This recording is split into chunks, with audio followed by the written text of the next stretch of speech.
So hello guys, I got parcel. What I got here is flags, American flags for July 4, Independence Day. I'm gonna put this in our yard. And then I have this Sharon.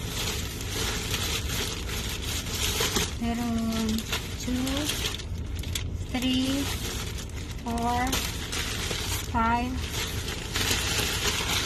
6, 7. So I have 7 items.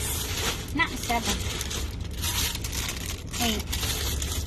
I have 8 bags.